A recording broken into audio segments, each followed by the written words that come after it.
बिस्मिल्लाहिर्रहमानिर्रहीम।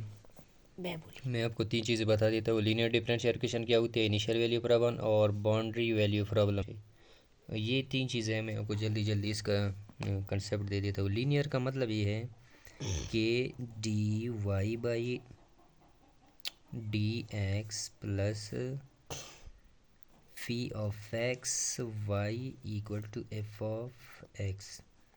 इसका बेसिकली बुनियादी मतलब ये है कि एक जितनी भी डिफरेंशिएबल वाली इक्वेशन हो उसका डिग्री वन हो, दूसरी बार जो डिपेंडेंट वेरिएबल है उसकी भी पावर वन हो, और इसके अलावा की एक्स की फंक्शन हो। ये हमारे पास लीनियर है। कैसे? जैसे मैं लिख लेता हूँ कि वाई डबल डैश ये डिफरेंशिएट है with respect to x plus यहाँ मैं लिख देता हूँ x square y dash plus 2x equal to 15। ये मैंने इक्वेशन लिख दी। इसमें सिंपल सी बात है, इसकी डिग्री वन है, इसका भी डिग्री वन है। यहाँ अगर मैं y लिख दूँ उसकी डिग्री वन हो तो भी ये हमारे पास लीनियर इक्वेशन है। ठीक है, लीनियर के लिए ज़रूरी ये है डिपेंडेंट का पावर वन हो, इंडिपेंडेंट पे कोई वो नहीं है, पाबंदी नहीं है। जैसे मैं एक इक्वेशन लिख दूँ कि y double dash power square x square और साथ में लिख दूँ y dash plus 2y equal to sine y. ये जितनी भी वैल्यू मैंने लिखी है यह गौर से देखे। एक ये वाली जो पावर है ये किसको शो करेगा? नॉन लीनियर इक्वेशन को।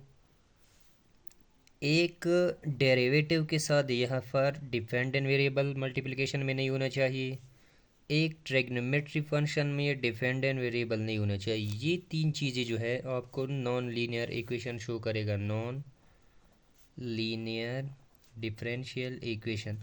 अब इसके बाद जो अगला टॉपिक है इनिशियल वैल्यू प्रॉब्लम क्या चीज़ है, बाउंड्री वैल्यू प्रॉब्लम क्या चीज़ है, मैं जल्दी जल्दी बता देता हूँ। इनिशियल वैल्यू प्रॉब्लम का मतलब ये है, अगर मेरे पास इक्वेशन है d y by d x plus x y equal to zero. अब मुझे वैल्यू दिया है कि y of zero equal to 5 और दूसरी दी है y of zero equal to 5। दो वैल्यू हैं। ये हमारे पास इनिशियल वैल्यू प्रॉब्लम है। इसका मतलब ये है कि ये दोनों सेम हो, इसमें भी जो वैल्यू पुट की है वो भी सेम और y में जो वैल्यू पुट की है वो भी हमारे पास ज़ीरो है। लेकिन बाउंड्री वैल्यू प्रॉब्लम ऐसा नहीं है। अगर यह पुट की है 5 और आंसर आ रहा है कुछ भी आ रहा हो, 2 5 हो, ए हो, बी हो, जो भी हो, दूसरी साइड पे अगर है y ऑफ 1 दिया है उसका आंसर 2 5 है, या ए लिख दो या बी लिख दो, मतलब कुछ भी आ जाए। अब मतलब ये है कि ये दो जो वैल्यू हम पुट कर रहे हैं ये सेम ना हो, इसका मतलब बाउंड्री वैल्यू प्रॉब्लम। इसकी बाउंड्री सेम नहीं आ रही बल्कि यहाँ इनिशियल वैल्यू में सेम आ रही है। वसलम।